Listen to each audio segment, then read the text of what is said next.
Yo, what's cracking, peeps? Your boy T Money up in the heezy. Hope everybody's doing spadoinkle today.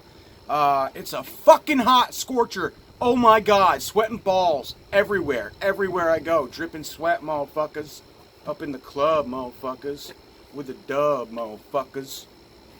Just kidding. Yeah, so it's gonna be a nice hot update. I've got packages from Grindhouse Video, Ronin Flicks, and I believe this is from Amazon UK. Could be from Amazon Germany, I'm not sure, but it feels like it might be something else. So let's go ahead and start with this. Yeah, why not? So inside we have, so this is from Amazon UK, and it is a new release from the fine folks over at Eureka. This is The Defiant Ones, Tony Curtis and Sidney Porter. Not a horror film. Let's see, 1958. Nominated for 9 Academy Awards, including Best Picture, Stanley Kramer's The Defiant Ones broke new ground by delivering its message of racial tolerance through a fast-moving blend of action and suspense. It remains a raw, powerful film that is as exciting as it is moving, real, and literate. John Joker Jackson and Noah Cullen are 2 convicts on the run. Escaping from a southern work gang, the 2 men are bound together by an unbreakable iron chain and separated by an unbridled hatred toward each other.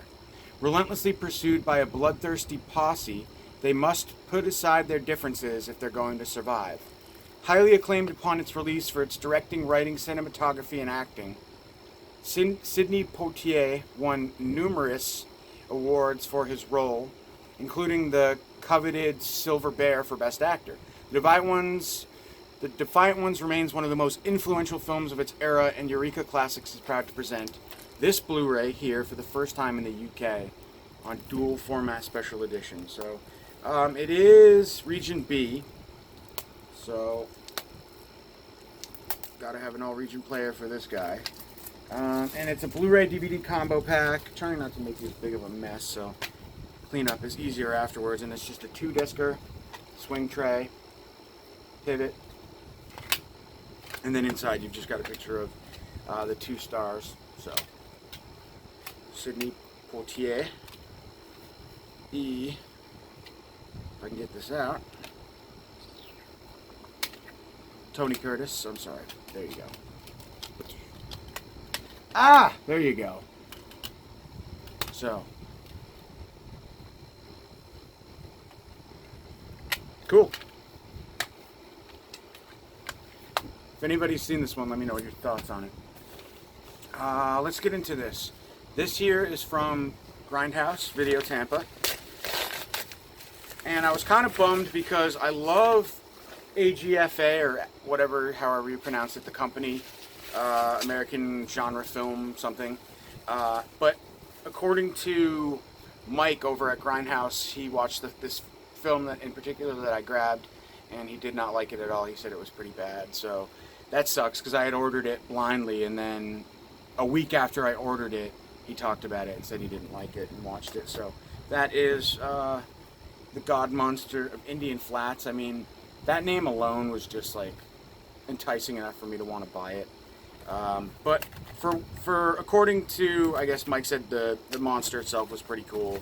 So, but I've just heard overall this is a something weird video film that's just kind of odd and not very good. So unfortunately that sucks, right? But there's your reversible cover artwork, pretty lame. I kind of like that. I think that's kind of fun. Reminds me of like a local microbrewery. Just the artwork. But anyways, those of you who care, it's 1973.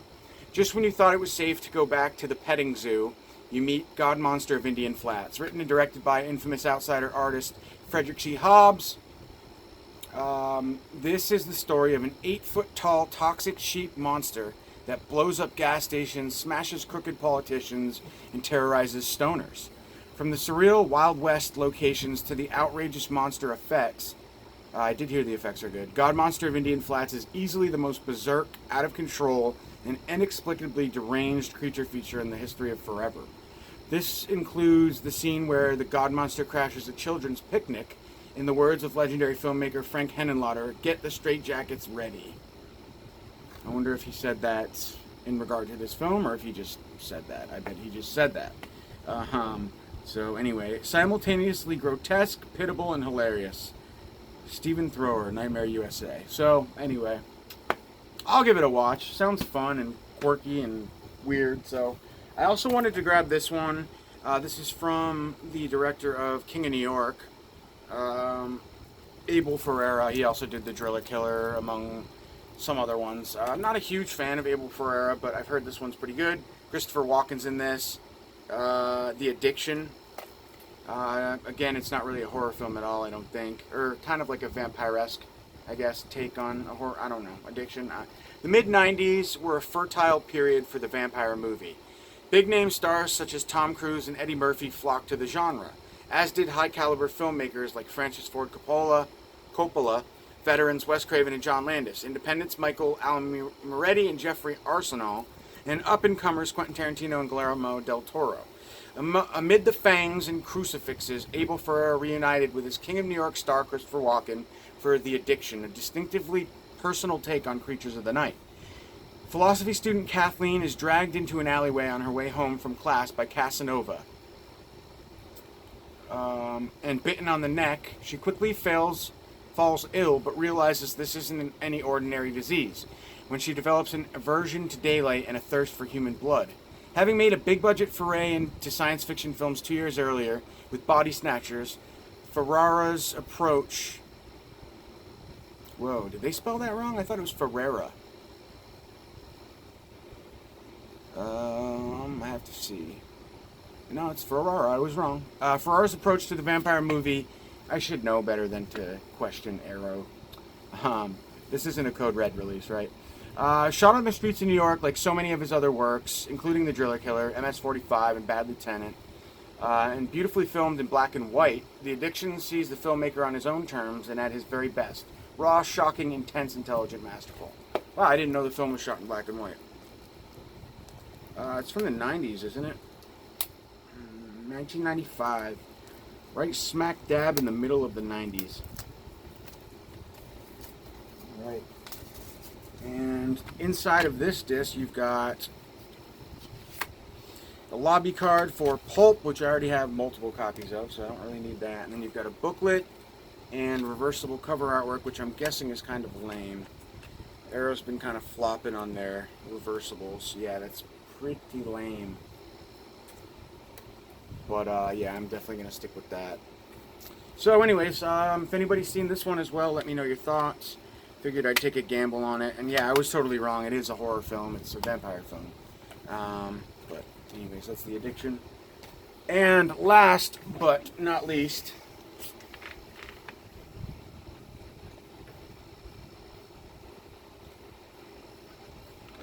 excuse me, so hot.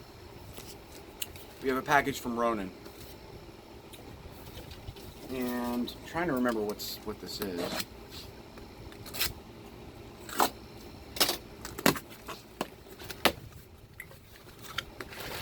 Oh yes, that's right. This was really expensive. I don't know why. Their prices like fluctuate. Like usually they're like $24.99 and then sometimes they're $34.99. And this one, Severin had this particular release for like $4.99 on Blu-ray when it first came out. So to see this for $34.99 on, granted it's a different, release. So I mean, but still, $34.99 is pricey. The excellent film hardware. Got a little magnet, comes with the disc. If you grab it in a certain amount of time, while supplies last rather. Gonna open this one up. Those of you who are not aware, I just found out today that Backlot Murders is now available from Code Red on the Dark Force site, so go grab that. It's really good, reasonably priced too. It's like $16.99. So yeah, if you're a fan of that film, go get it. I got it. I picked it up. Had to. for that price. Couldn't beat it. So anyways, you've got a nice matte slipcover. Really dig it, and I like how they don't have any gaps or anything in the back. Really nice.